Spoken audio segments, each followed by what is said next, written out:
Amsal mengatakan, jagalah hatimu dengan segala kewaspadaan, karena dari situlah terpancar kehidupan. Kita perlu menjaga jantung hati dengan kewaspadaan karena ketika jantung itu berhenti, kita berhenti. Pembunuh nomor 1 di negara-negara industri saat ini adalah penyakit jantung.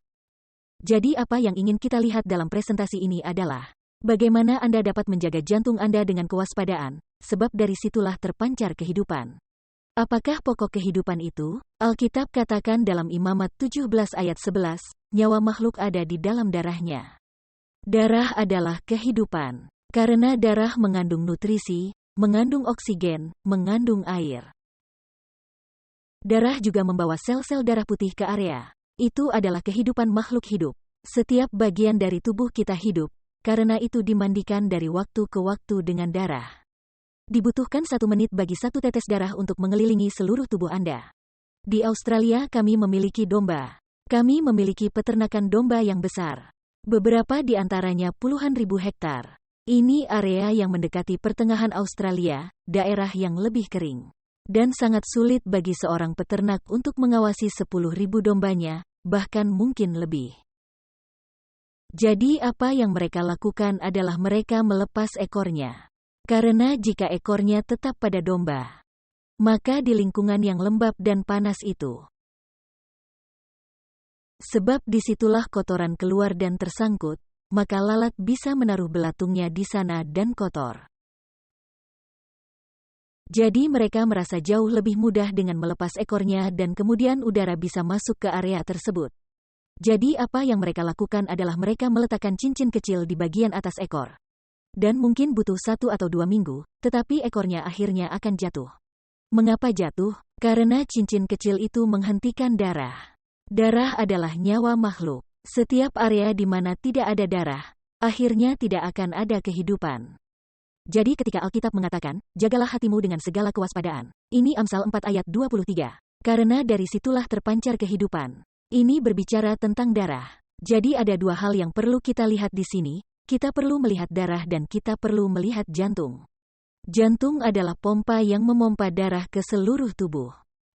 Dan dalam presentasi sebelumnya, saya melihat bagaimana semua kapiler darah di seluruh tubuh memiliki lingkaran otot sehingga ketika jantung itu memompa, dan ngomong-ngomong, jantung adalah otot. Ketika jantung itu memompa, ada gema di seluruh tubuh. Kita juga berbicara tentang jantung kedua. Anda ingat jantung kedua? Jagalah hati keduamu dengan kewaspadaan juga. Itu adalah otot betis Anda. Jadi bahkan hanya dengan naik turun, bahkan seperti ini. Dan ketika Anda menggerakkan kaki Anda seperti ini saja, jantung kedua Anda.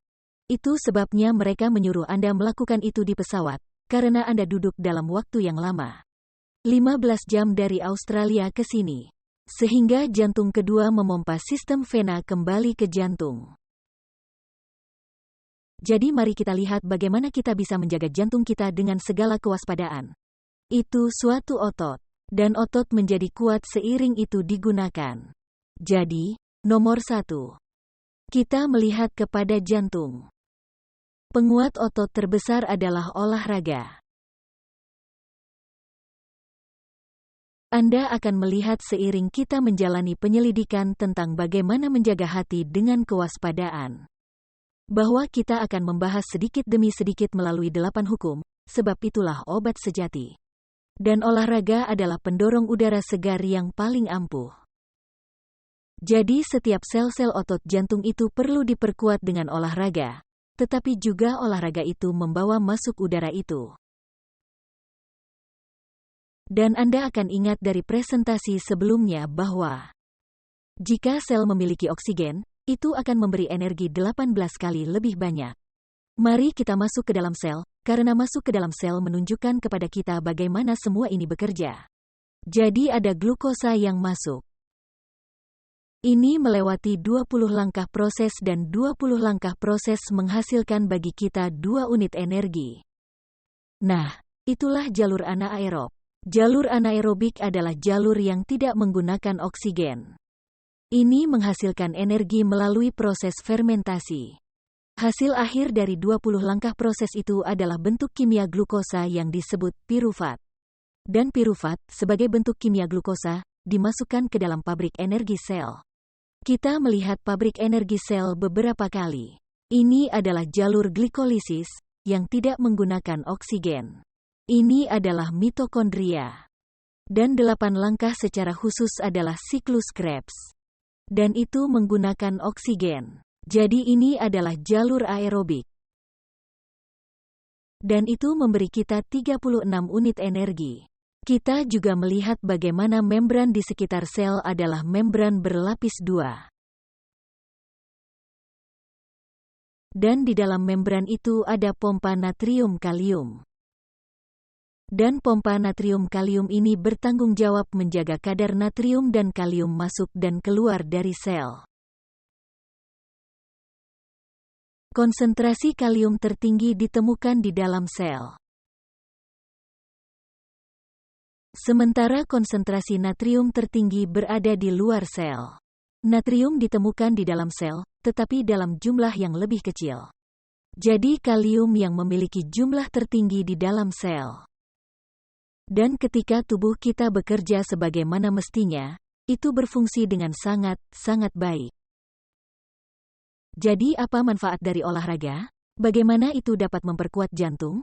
Ini memperkuat jantung dengan cara digunakan. Karena ketika Anda berolahraga, Anda mulai menantang setiap otot dalam tubuh dan jantung menjadi kuat dengan tantangan. Latihan yang paling efektif adalah latihan interval intensitas tinggi. Dan latihan interval intensitas tinggi merupakan bentuk olahraga yang memiliki efek paling kuat pada otot jantung. Karena itu memiliki efek paling besar pada semua otot. Latihan interval intensitas tinggi adalah waktu jeda intensitas tinggi, waktu jeda pemulihan. Dan dilakukan dalam siklus yang biasanya dilakukan untuk suatu siklus. Jadi mari lihat apa yang ditemukan Dr. Doug McGuff dalam bukunya Body by Science. Dia seorang dokter jantung. Jadi dia mencari latihan yang paling ampuh dalam memperkuat jantung pasiennya. Dia lakukan pada dirinya sendiri terlebih dahulu. Dia sangat senang dengan hasilnya. Bahkan, dia hampir terkejut dengan hasilnya karena efek yang diberikannya. Intensitas tinggi yang dipertahankan yang paling ampuh adalah ketika Anda melakukannya selama 30 detik. Dan kemudian Anda dapat memiliki waktu pemulihan 90 detik. Dan itu biasanya dilakukan untuk siklus 6. Jadi Doug McGuff katakan, Anda hanya butuh 12 menit sehari. Saya akan sangat baik dan memberi Anda 15 menit sehari. Ada 24 jam dalam sehari. 15 menit tidak banyak. Jika Anda berpikir Anda tidak punya waktu untuk berolahraga, saatnya untuk menilai apa yang Anda lakukan dengan waktu Anda. Tuliskan. Jika Anda berpikir Anda tidak punya waktu untuk melakukan ini, Anda harus menulis. Anda harus duduk. Anda harus menuliskan apa yang Anda lakukan dengan waktumu. Berapa lama waktu untuk makan? Tidak butuh waktu lama untuk makan, bukan? Saya biasanya makan setengah jam. Tidur. Oh ya, 8 jam. Semoga. Mudah-mudahan Anda tidur selama 8 jam dan Anda akan dapati bahwa itu sangat penting bagi jantung. Jadi apalagi yang tersisa di hari itu? Apalagi yang Anda kerjakan? Karena jika Anda ingin menjaga hati dengan segala kewaspadaan, itu tidak bisa ditawar, Anda harus olahraga. Jadi saya memberi Anda bentuk latihan. Maka sayangnya, sekarang Anda telah mendengar ini, Anda tidak punya alasan, Anda harus berolahraga. Dan ingat mengapa Dr. Doug McGuff melakukan hal ini? Ini untuk pasien jantungnya. Dia ingin suatu bentuk latihan yang bisa dijangkau, yang bisa dilakukan. Jadi apa intensitas tinggi itu? Itu berbeda dari orang ke orang. Ini sebenarnya apapun yang dapat Anda lakukan. Apa yang suami dan saya lakukan, kami berlari ke atas bukit. Dan ketika saya berlari ke atas bukit dan saya mencapai 20 detik, tubuh saya mengatakan itu sudah cukup. Ketika saya mencapai 25 detik, tubuh saya mengatakan ini menjadi sedikit konyol. Ketika saya mencapai 30 detik, saat itulah saya bernapas sangat dalam. Bahkan, jika saya tidak menghitung, saya berpikir saya tidak akan benar-benar sampai ke sana. Dan kemudian waktu pemulihan. Apa itu waktu pemulihan? Pemulihan berjalan jauh lebih lambat. Jadi bagi Michael dan saya, ini adalah saat kami berjalan menuruni bukit. Sebagian besar penelitian untuk latihan interval intensitas tinggi telah dilakukan pada latihan sepeda. Jadi jika Anda latihan sepeda, Anda berusaha sekeras dan secepat yang Anda bisa. Silakan hitung. Ingat, 1 dan 2 dan 3 dan 4 dan. Hitung karena Anda mungkin tidak akan sampai ke sana jika tidak. Dan kemudian ketika Anda berada dalam waktu pemulihan, maka Anda bersepeda dengan baik dan lambat. Anda mengatur napas Anda kembali. Dan Anda akan tahu kapan saatnya untuk kembali ke intensitas tinggi karena napas Anda akan sekali lagi kembali normal dan detak jantung Anda akan melambat. Maka saatnya memulai lagi. Sekarang, jika Anda tidak bisa mencapai 30 detik, itu sama sekali tidak masalah. Karena ini berubah seiring Anda menjadi lebih kuat, seiring jantung Anda semakin kuat. Anda akan dapati bahwa Anda akan dapat melakukannya lebih lama. Tetapi kebugaran Anda sebenarnya ditentukan oleh waktu pemulihan Anda. Jadi perhatikan berapa banyak intensitas tinggi yang dapat Anda tangani. Perhatikan berapa banyak waktu yang Anda butuhkan untuk pulih. Tuliskan, karena itu akan menjadi dorongan besar bagi Anda seiring dengan berlalunya waktu. Ketika Anda melihat perubahan yang terjadi pada tubuh Anda, jantung Anda semakin kuat dan kuat dan kuat. Bagaimana jika Anda tidak bisa lari? Latihan sepeda. Bagaimana jika Anda tidak memiliki sepeda olahraga? Tolong usahakan ada. Sebab jika Anda memiliki masalah pergelangan kaki, lutut, atau pinggul, itu yang terbaik karena Anda duduk. Dan jika Anda memiliki sedikit masalah dengan keseimbangan, itu yang terbaik karena Anda berpegangan. Dan ingat, otot tidak mengenal usia. Apakah itu 9 atau 90 tahun, Anda dapat memiliki otot yang kuat. Rekan saya, Amelia, yang bekerja dengan saya selama 5 tahun, punya aplikasi di ponselnya. Dia hampir 40 tahun. Di mana dia sekarang? Dia menikah. Jadi dia meninggalkan kami. Oh, saya tahu itu 18 bulan yang lalu. Itu hari yang menyedihkan. Tapi kami menyadari itu tidak bisa selamanya. Di ponselnya, dia memiliki aplikasi, dan dia memiliki 2 foto. Dan mereka berdua wanita berusia 80 tahun. Seorang wanita 80 tahun membungkuk dengan tongkat, sedikit kelebihan berat badan, hampir tidak bisa berjalan. Dan foto lainnya adalah seorang wanita kulit hitam Amerika, dan dia memakai bra olahraga. Dan kemudian dia hanya memakai celana olahraga dan Anda dapat menghitung otot perutnya. Dan dia berdiri di sana seperti ini. Yah, mereka berdua berusia 80 tahun. Dan pertanyaan Amelia kemudian muncul, Anda memilih. Anda yang pilih. Bagaimana jika Anda adalah wanita yang sedikit membungkuk? Nah, kabar baiknya adalah Anda bisa mengubahnya. Anda mungkin tidak mengubahnya dalam seminggu, dan Anda mungkin tidak mengubahnya dalam 2 minggu. Dan Anda bahkan mungkin tidak mengubahnya secara dramatis dalam beberapa bulan. Tapi ingat, ketika kita berbicara pikiran, di mana ada kemauan, di situ ada jalan. Jika Anda katakan, bisa, Anda akan bisa. Dan jika Anda katakan, tidak bisa, maka Anda tidak akan bisa. Kita sering menjadi musuh terberat diri kita sendiri.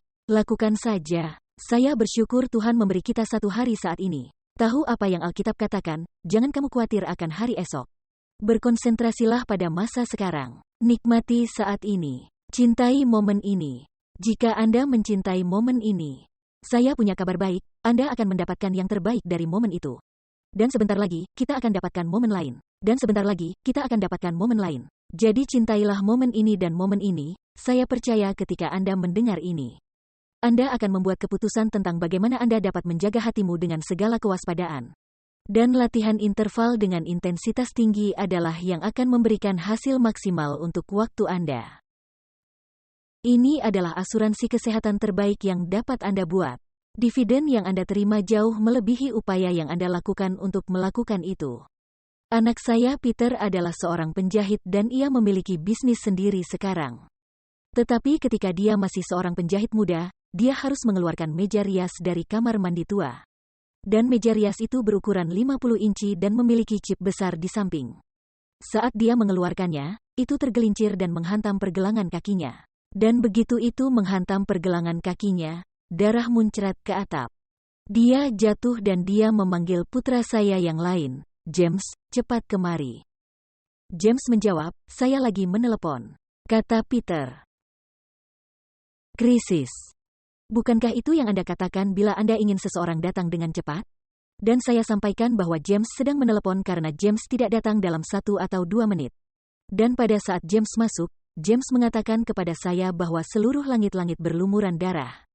Desain indah dari bintik-bintik kecil di seluruh langit-langit di seluruh dinding. James segera bertindak dan Peter sudah menjepit pembuluh darah yang muncrat. Mengikatnya, membawanya ke rumah sakit.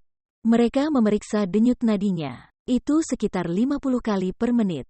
Perawat tidak bisa mempercayainya. Mengapa denyut nadi Peter 50 kali per menit? Nah, Peter sedang berlatih untuk triathlon. Saya pikir Peter berusia sekitar 23-24 pada saat itu. Dia berlari naik turun bukit di belakang Brisbane setiap malam. Dan ketika Anda berlari naik turun bukit, Anda mendapatkan latihan interval intensitas tinggi. Ini adalah bentuk latihan paling kuat yang ada.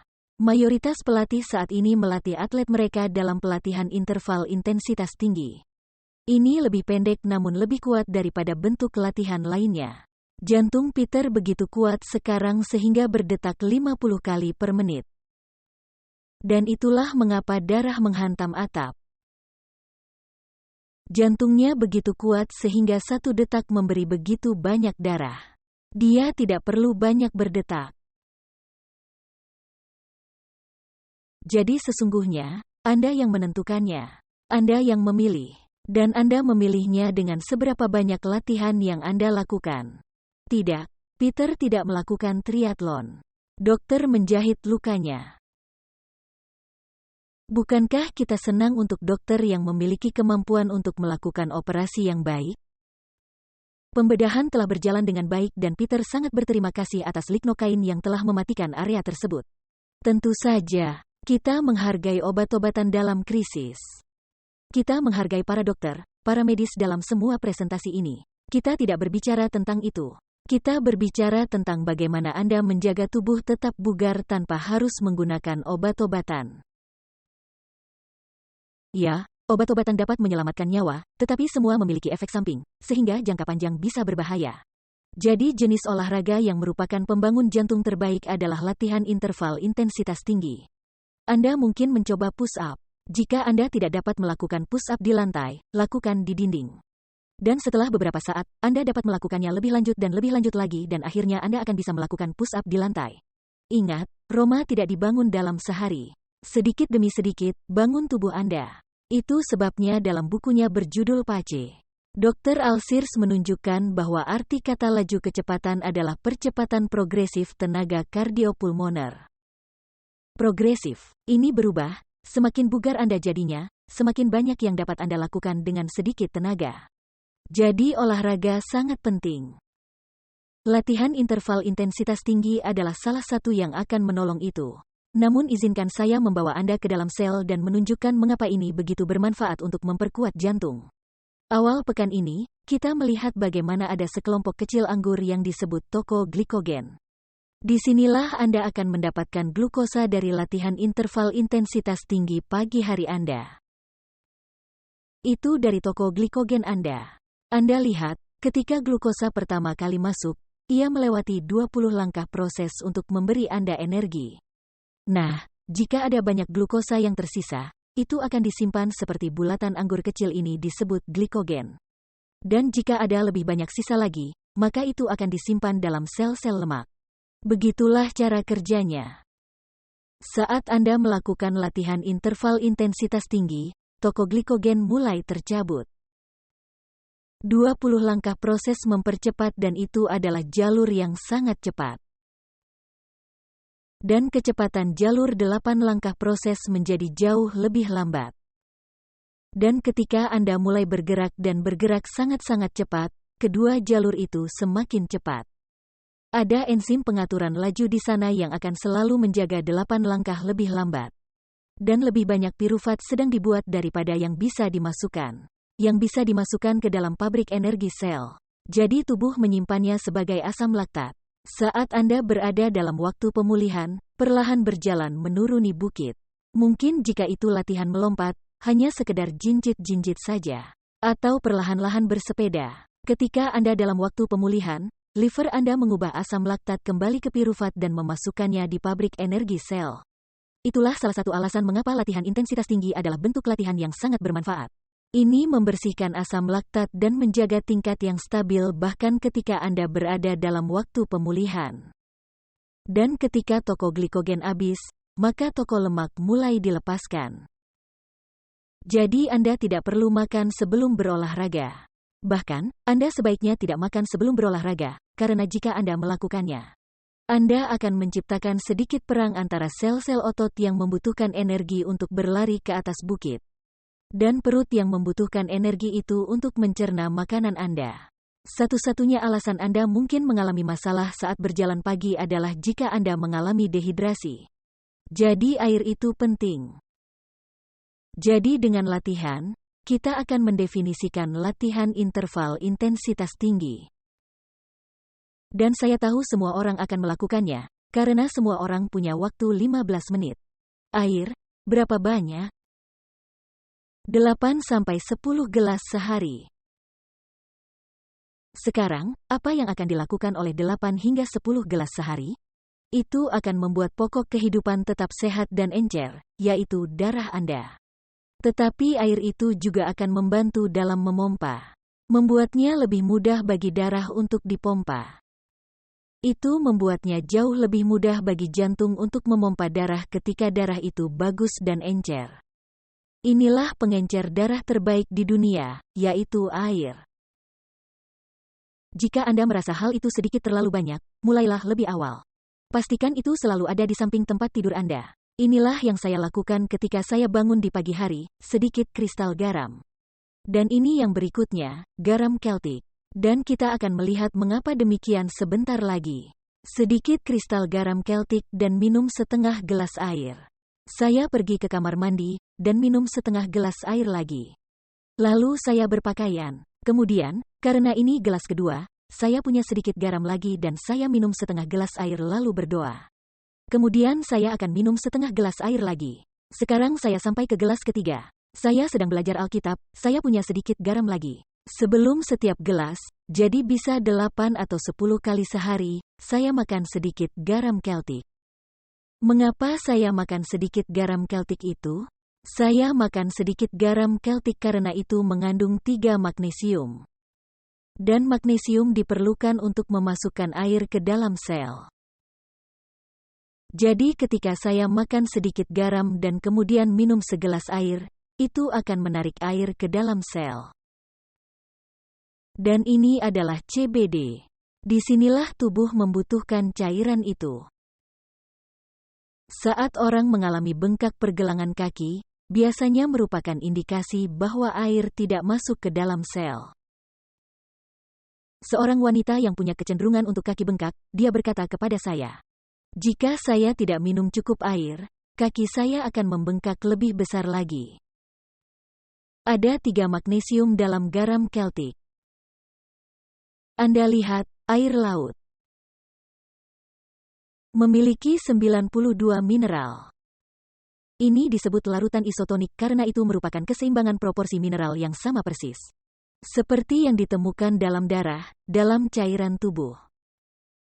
Bahkan dalam perang, angkatan laut biasa melakukan transfusi dengan air laut jika mereka kekurangan darah. Karena tubuh mengubahnya dengan sangat cepat menjadi darah. Kristal pertama yang terbentuk ketika air menguap dari air laut adalah natrium klorida. Natrium membentuk sekitar 30% dari mineral ini dan klorida membentuk sekitar 50%. Itulah bentuk kristal pertama. Jadi apa yang manusia lakukan adalah dia meraup kristal-kristal itu, memutihkannya. Menambahkan aluminium dalamnya, sehingga mengalir dengan bebas. Yah, itu akan mengalir sangat bebas jika tidak memiliki magnesium. Karena magnesium adalah molekul yang haus air. Itu menyebabkan garam menjadi lembab. Jadi sekarang kita punya garam meja. Garam meja adalah garam yang berbahaya. Dokter benar. Garam meja akan menyebabkan tekanan darah Anda meningkat. Karena garam meja adalah garam yang tidak seimbang. Itu hanya memiliki 2 mineral. Ini adalah mineral yang sangat keras. Jika Anda menyuntikkannya ke orang itu, mereka akan mati. Itu adalah mineral yang keras, merusak sensor perasa lidah. Tidak heran orang menaruh garam meja pada semuanya bahkan sebelum mereka mencicipi makanan. Karena 2 mineral keras ini dapat merusak sensor perasa lidah. Jadi ketika kita menaruh kristal kecil garam Celtic di lidah kita dan kemudian meminum air, selaput lendir di mulut menyerap mineral-mineral itu dan Anda meminum air. Dan magnesium menarik air masuk ke dalam sel. Sesuatu yang lain terjadi ketika Anda menarik air masuk ke dalam sel. Ada motor kecil di membran di sekitar sel, dan ketika air mengalir deras, itu merangsang pergerakan motor kecil itu dan Anda mendapatkan sedikit energi. Jadi saat semua orang pergi keluar untuk merokok atau minum kopi untuk sedikit penyemangat tengah hari di kantor, Anda bisa memakan garam Celtic dan minum air dan Anda akan mengalami sedikit tambahan semangat. Dr. Delangre adalah seorang dokter Perancis yang menulis segenap buku tentang garam. Dia katakan, saat seseorang datang kepadanya dengan tekanan darah tinggi, dia selalu memberikan orang itu garam Celtic. Anda lihat, garam Celtic memiliki 82 mineral. Ini garam yang seimbang. Ini adalah garam seperti yang Tuhan kehendaki bagi kita. Dalam Matius pasal 5 ayat 13 Alkitab mengatakan, kamu adalah garam dunia. Jika garam itu menjadi tawar, dengan apakah ia diasinkan? Tidak ada lagi gunanya selain dibuang dan diinjak orang. Wow, perkataan yang keras. Jika garam itu menjadi tawar. Ini adalah bahasa Inggris kuno. Bagaimana garam menjadi tawar? Saya ingin menyarankan bahwa garam ini telah kehilangan rasanya. Ini kehilangan 90 mineral lainnya. Jadi di mana 10 lainnya ini? Mereka berada dalam ukuran piko seperti itu, hampir tidak dapat diukur. Di mana itu tidak dapat dihindari bahwa beberapa hilang dalam proses penguapan. Jadi saya pikir Anda mungkin terkejut mendengar saya mengatakan, garam Celtic penting untuk menjaga jantung dengan segala kewaspadaan. Dan bahkan pokok kehidupan yang keluar darinya. Jika Anda pernah rasakan darah Anda, itu terasa asin, kita butuh garam. Izinkan saya menunjukkan kepada Anda bagaimana garam meja menaikkan tekanan darah. Jika seseorang memasukkan garam meja dalam semua makanannya, dan mereka tidak memiliki cukup kalium, di mana kita mendapatkan kalium? Di semua buah-buahan dan sayur-sayuran segar. Di meja kami punya garam dan merica. Mericnya adalah cabai cayenne, dan garamnya adalah garam Celtic. Dan cabai cayenne juga cukup tinggi kaliumnya. Tetapi ada banyak orang saat ini yang tidak memiliki banyak buah dan sayuran segar. Dan mereka mengkonsumsi terlalu banyak garam. Jadi yang terjadi adalah kadar kalium mulai turun. Dan kadar natrium di dalam sel mulai meningkat. Pompa kalium dan natrium berjuang untuk mencoba dan menjaga keseimbangan. Murni karena mereka kekurangan kalium dan ada terlalu banyak natrium yang masuk. Dan osmosis dan difusi terjadi ketika konsentrasi tertinggi menyatu ke yang lebih rendah. Apa yang terjadi ketika kadar natrium meningkat dalam sel? Sel itu membengkak. Itulah tekanan darah tinggi. Jadi dokter benar, garam meja merupakan faktor besar yang berkontribusi terhadap tekanan darah tinggi. Tapi garam Celtic dapat membantu menyeimbangkan tekanan masuk dan keluar dari sel dengan cepat. Sehingga membantu mengatasi tekanan darah tinggi. Tekanan darah tinggi adalah salah satu tanda bahwa jantung tidak dijaga dengan segala kewaspadaan. Begitu pula dengan pokok kehidupan itu, darah. Jadi garam Celtic itu penting.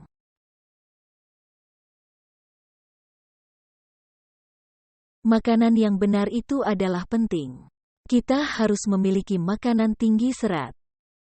Tinggi serat, itu semua ada di makanan nabati Anda, terutama sayuran Anda. Terutama sayur-sayuran hijau. Izinkan saya menunjukkan mengapa sayuran hijau itu sangat penting. Dan dalam bagian ini, kita akan berbicara tentang tidak hanya jantung, tetapi juga pokok kehidupan, darah. Inilah struktur molekul darah manusia. Berikut adalah struktur molekul darah tumbuhan. Mereka terlihat serupa, bukan?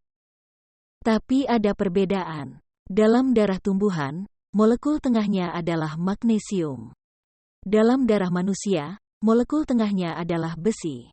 Itulah satu-satunya perbedaan. Jadi ketika Anda konsumsi banyak sayuran, bahkan sampai minum ekstrak daun muda setiap hari, mungkin beberapa klorofil, sayuran super, Anda tidak hanya memperkuat darah, Anda meningkatkan magnesium.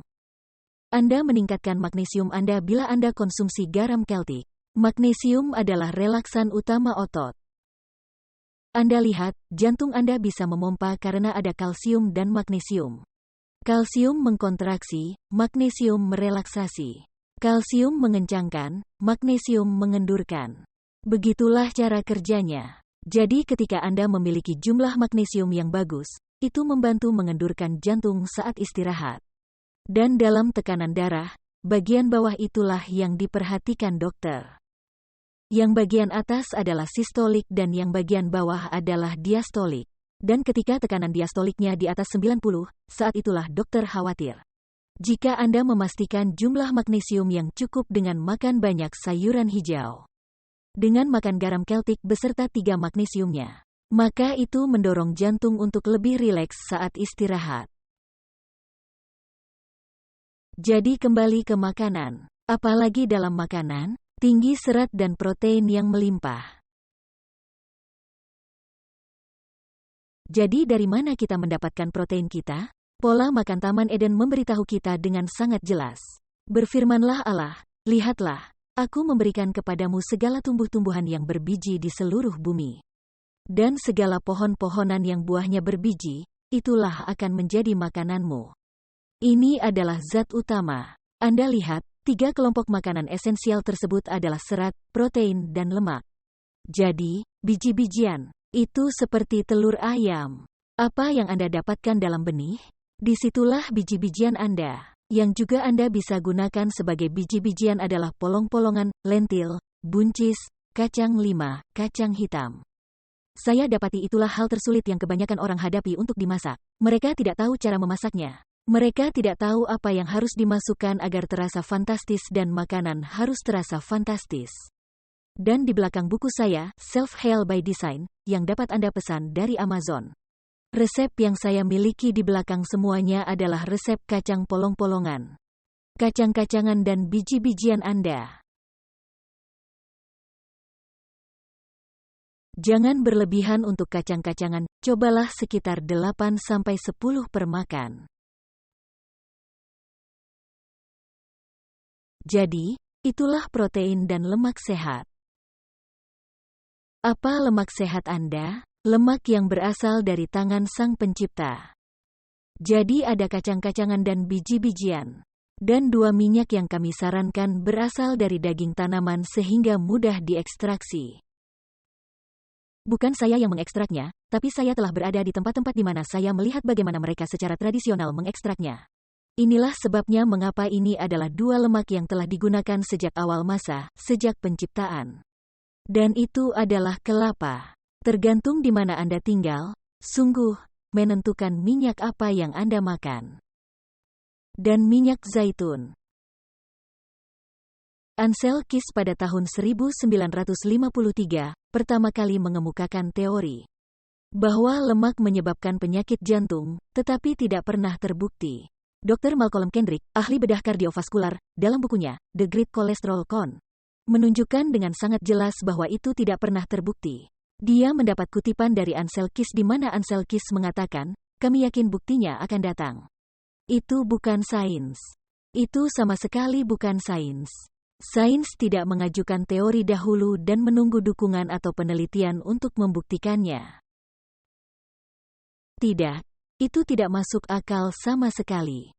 Dr. Malcolm Kendrick sangat tajam terhadap teori bahwa lemak menyebabkan penyakit jantung. Seorang wanita berkata kepada saya baru-baru ini, tetapi saya diberitahu bahwa ketika Anda makan lemak, semua sel darah menggumpal. Saya katakan, bertahun-tahun yang lalu ketika saya biasa melakukan analisis darah di retreat kami. Faktanya, lebih dari 10 tahun saya telah melihat ratusan darah di bawah mikroskop. Dan satu-satunya saat saya melihat sel-sel darah merah, semua menggumpal bersama adalah ketika seseorang dehidrasi. Begitulah caranya saya tahu bahwa air adalah pengencer darah terbaik. Dan kemudian saya bilang, maaf saya tidak bisa melihat darah Anda, darahnya sangat menggumpal. Apakah Anda sudah minum air hari ini? Tidak, saya tidak minum air karena saya bepergian dan saya tidak ingin terus berhenti. Saya paham itu. Saya melihat darah mereka beberapa hari kemudian, mereka cukup air sekarang. Dan sekarang sel-sel darah semua melompat-lompat saling memukul. Jadi saya tahu bahwa bukan lemak yang menyebabkan sel-sel darah menggumpal. Seperti saat kita melihat dalam pelajaran lemak, ada lemak yang menyembuhkan dan ada lemak yang membunuh. Lemak pembunuh adalah ketika terlalu banyak karbohidrat masuk ke dalam tubuh, melepaskan terlalu banyak glukosa. Pertama-tama ia pergi ke sel melalui siklus energi. Kedua, disimpan sebagai glikogen. Ingat toko glukosa yang dilepas cepat yang kita miliki di sini, di sel otot kecil kita. Dan jika ada kelebihan yang tersisa, dan biasanya selalu ada dalam diet karbohidrat yang sangat tinggi, itu akan disimpan sebagai lemak. Dalam bukunya, Weight Belly, oleh Dr. William Davis, katanya, ini seperti lemak perut, di mana tubuh terutama hanya membuangnya di perut. Itu sebabnya bukunya berjudul Weight Belly. Dan ketika perut sudah penuh, lalu paha dan bokong dan lengan, kemudian itu mulai masuk ke dalam dan mulai membebani organ-organ dalam. Jenis lemak visceral ini, itu bukan lemak yang berbahaya karena kita semua memiliki itu sedikit. Tetapi itu bahaya ketika dalam jumlah yang tinggi. Jenis lemak lain yang berbahaya adalah lemak hewani. Anda lihat, sebagian besar racun lingkungan, datang dalam keadaan larut dalam lemak. Jadi mereka temukan itu dalam lemak hewan ketika mereka makan rumput, yang mana pagarnya disemprot dengan insektisida sintetis, glifosat, Roundup, dan hewan-hewan memakannya. Dan kemudian orang yang memakan hewan itu mendapatkan beberapa racun lingkungan. Ditambah lemak jenuh. Ada margarin, ada lemak tak jenuh ganda yang dipanaskan. Jika Anda ingin melihatnya lebih detail, silahkan lihat presentasi lemak yang fantastis. Dan Anda akan melihat semuanya secara detail. Tetapi salah satu alasan kebanyakan orang berhenti makan lemak adalah karena teori Ansel Keys, yang sekali lagi, tidak pernah terbukti, yaitu bahwa lemak menyebabkan penyakit jantung. Jadi yang ingin saya lihat sekarang adalah kolesterol. Karena kita diberitahu bahwa lemak menyebabkan kadar kolesterol naik tinggi. Dan kolesterol menghalangi semua arteri, dan kemudian orang tersebut mengalami serangan jantung. Nah, 80% kolesterol yang diproduksi oleh hati terbuat dari glukosa. Dan 20% kolesterol yang diproduksi oleh hati terbuat dari lemak. Sekarang, Anda dapat melihat hanya dengan informasi ini saja, bahwa penyebabnya bukanlah mentega di atas roti, tetapi roti di bawah mentega. Itulah karbohidrat yang tinggi, yang menyebabkan kelebihan lemak dan kelebihan glukosa ini. Ada dua jenis utama kolesterol. Salah satunya adalah lipoprotein densitas tinggi, HDL, dan yang lainnya adalah lipoprotein densitas rendah, LDL. Lipoprotein densitas tinggi, HDL, disebut kolesterol baik, karena lipoprotein densitas tinggi adalah jenis kolesterol yang dibawa kembali ke hati.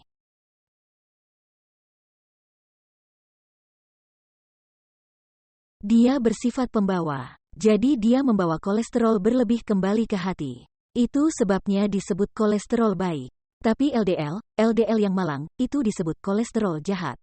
Tetapi yang harus Anda ingat adalah tubuh tidak membuat sesuatu yang buruk. Kami selalu harus mengajukan pertanyaan yang sangat krusial, mengapa? Mengapa mereka menyebut LDL itu kolesterol jahat? Biar saya tunjukkan, tapi pertama-tama mari kita definisikan apa fungsinya. LDL berfungsi untuk memperbaiki dan membangun kembali. Jadi Anda akan selalu menemukan LDL dimanapun ada kebutuhan untuk memperbaiki dan membangun kembali. Izinkan saya menunjukkan cara kerjanya dalam aliran darah. Jadi mari kita lihat salah satu arteri utama. Karena kepadatannya yang rendah, LDL selalu berada di tepi. Karena kepadatannya yang tinggi, HDL selalu berada di tengah. Dr. Natasha Campbell McBride, dalam bukunya, Put Your Heart in Your Mouth, dia sedang menyelidiki penyebab penyakit jantung. Dan 3 bab pertamanya, dia mendefinisikan segala sesuatu yang merusak sel-sel endotelium kecil yang melapisi dinding arteri. Karena margarin adalah lemak beracun, lemak itu pasti dapat merusak sel-sel endotelium kecil. Bahan kimia, mereka mungkin yang paling bertanggung jawab. Dan dia menghabiskan sedikit waktu untuk mendefinisikan semua bahan kimia. Mungkin yang paling umum yang ada dalam rantai makanan saat ini adalah Roundup atau glifosat. Mereka tentu merusak dinding arteri, bahan kimia yang ada dalam produk pembersih, deterjen baju. Tolong selidiki apa yang ada di sampo Anda. Kebanyakan sampo memiliki sodium lauryl sulfat. Tahukah Anda bahwa sodium lauryl sulfat dapat membunuh folikel rambut? Sodium lauryl sulfat digunakan di sebagian besar sampo untuk menyebabkan berbusa. Jadi semuanya berbusa saat Anda mencuci rambut. Kita perlu menjadi detektif mandiri dan menyelidiki semua bidang ini. Jadi bahan kimia ini masuk dan merusak dinding arteri. Bahan kimia dalam makanan, bahan kimia dalam deterjen baju. Ada 4.000 bahan kimia dalam rokok. Merkuri. Merkuri bersifat racun saraf. Ini juga beracun bagi sel yang disebut sitotoksik. Hal ini dapat merusak sel-sel endotelium. Jadi siapa yang akan menutup lubang-lubang ini? Tukang reparasi dan tukang pembangun ini. Jadi LDL sudah duduk di tepi. Di sepanjang tepi dan mulai menyumbat lubang. Jika LDL tidak menutup lubang, kita akan mengalami pendarahan di jaringan dan pada akhirnya akan membunuh kita. Jadi bisa Anda lihat bahwa Tuhan menempatkan LDL di sana untuk suatu tujuan. Tapi apa yang terjadi adalah orang itu tidak menyadari apa yang semua hal ini lakukan terhadap mereka. Tentu saja ini tidak diberitahu kepada Anda dalam paket deterjen cucian berbau harum milik Anda. Maaf, tapi baunya tidak harum bagi saya. Saya terbiasa dengan minyak esensial.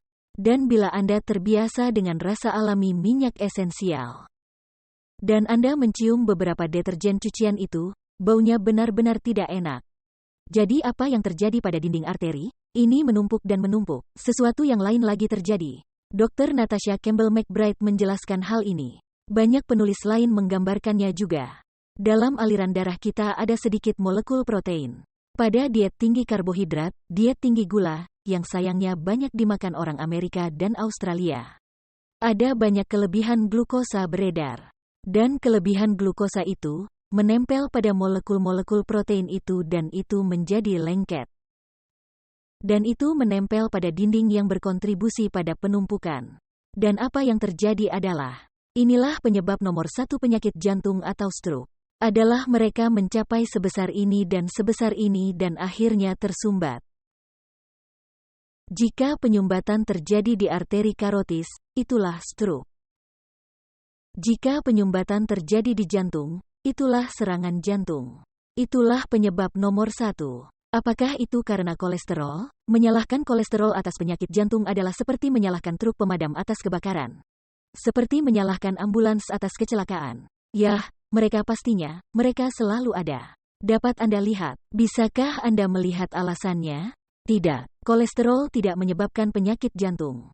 Ini adalah hasil dari kerusakan sel-sel endotelium tersebut.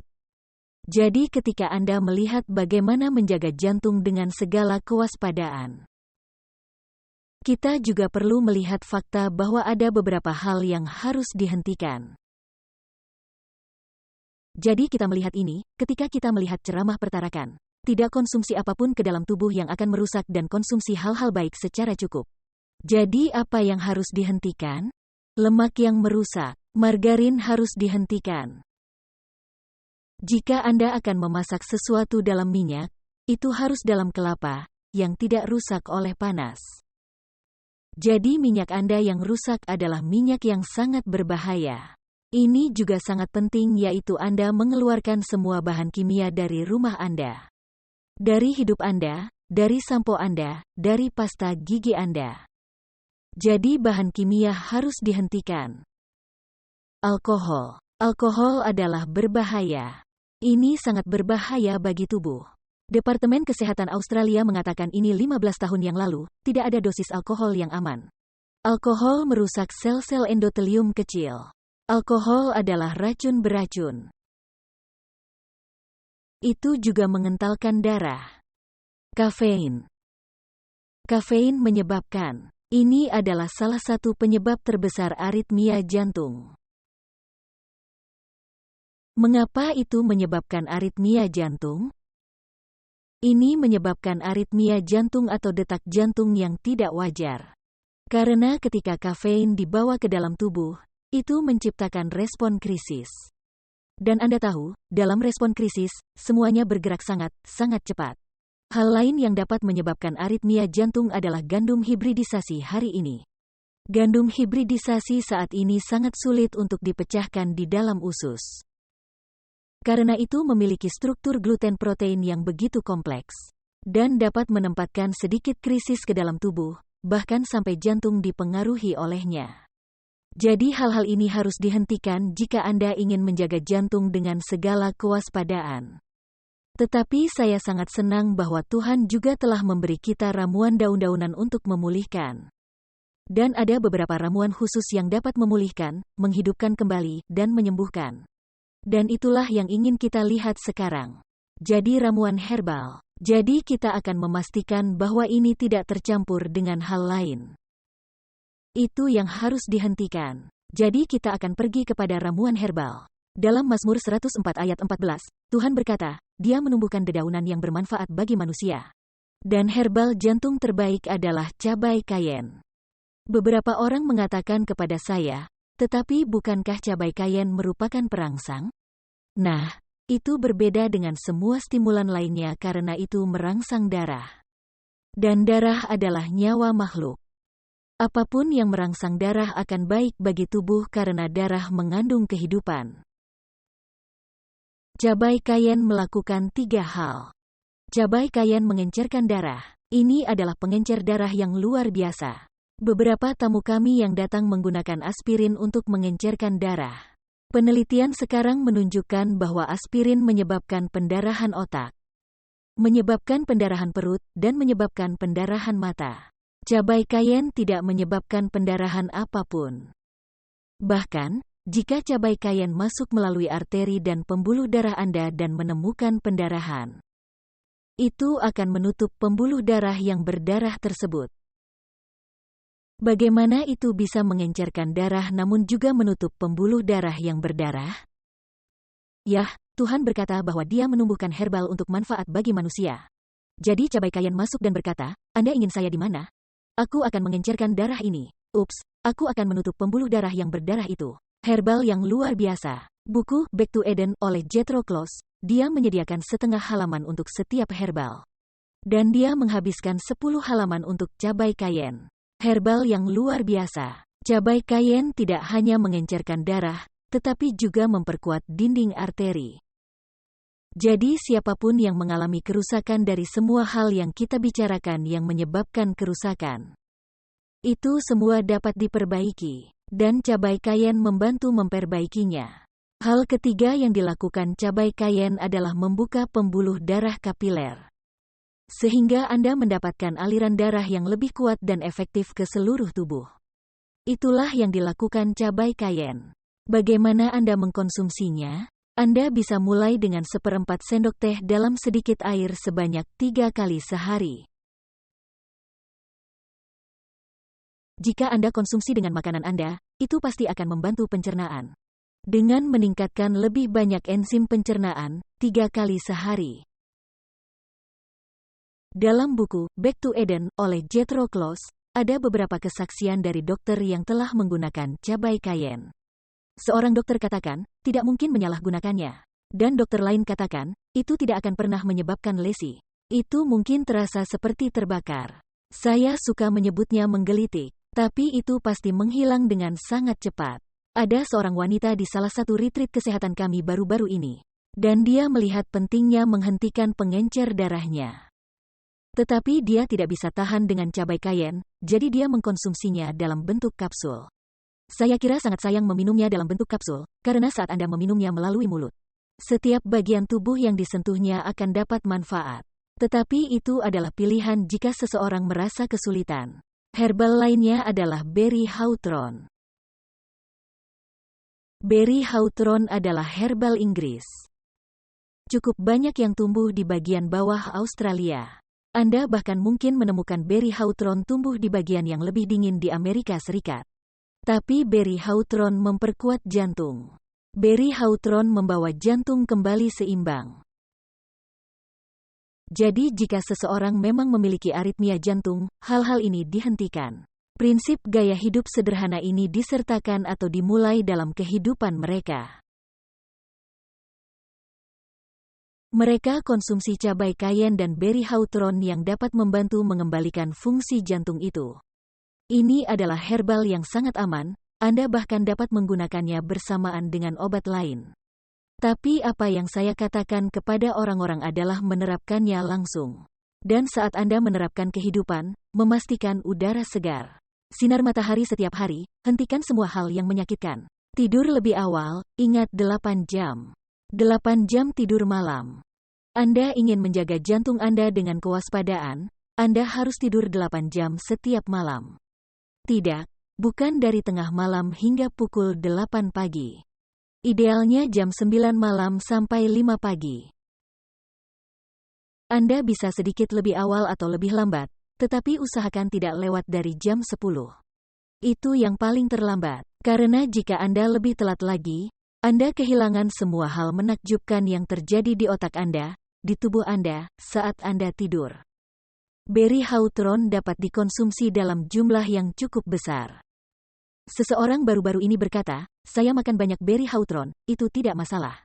Sekitar 350 mg sehari. Jika Anda ingin menyembuhkan jantung Anda, jika Anda ingin memperkuatnya. Karena itu telah dilemahkan atau tidak berfungsi sebaik yang Anda harapkan. Anda dapat memakan hingga 4000 mg sehari. Herbal yang sangat aman. Bagaimana Anda memakannya? Anda bisa siapkan buah beri dan membuatnya menjadi teh. Dan jika Anda sudah membuat buah beri menjadi teh, 2 sendok teh untuk 1 cangkir. Dan karena itu beri itu perlu dididihkan dengan lembut, didihkan selama sekitar 10 menit dan kemudian didinginkan. Biarkan itu dingin segera. Segera.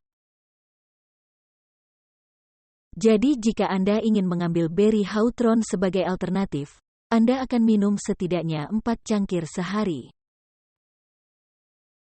Dari teh itu.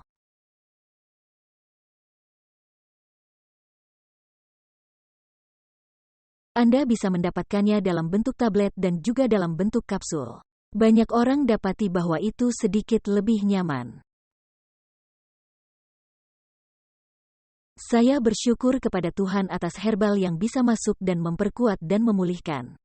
Izinkan saya menutup dengan kisah Henry, yang datang ke retreat kami.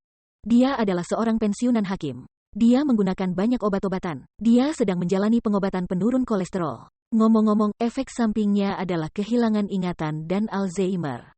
Yang saya tahu tak seorang pun menginginkannya. Dia juga dapati bahwa dia butuh sedikit waktu, tetapi dia terbiasa minum lebih banyak air. Dia mulai berolahraga. Setelah 4 bulan, dia menghubungi saya. Anda lihat, dia dalam pengobatan tekanan darah, pengencer darah, kolesterol darah. Dia dalam banyak pengobatan. Dia katakan, setelah 4 bulan dia kembali ke dokter. Dia turun 20 kilo dalam 4 bulan, jadi sekitar 40 pon. Dan dia juga diperiksa tekanan darahnya, dan tekanan darahnya kembali normal. Pengenceran darahnya kembali normal, semuanya kembali normal. Jadi dokternya melepaskan dari pengobatan. Dia menerapkan kehidupan. Dia menggunakan herbal dan dokternya melepaskannya dari semua obat-obatan. Saya percaya itu adalah tanggung jawab kita untuk membuktikan kepada dokter kita bahwa kita dapat mengelola tubuh yang menakjubkan ini yang Tuhan berikan kepada kita. Bahwa kita dapat menjaga jantung dengan segala kewaspadaan dan bahkan pokok kehidupan, darah itu.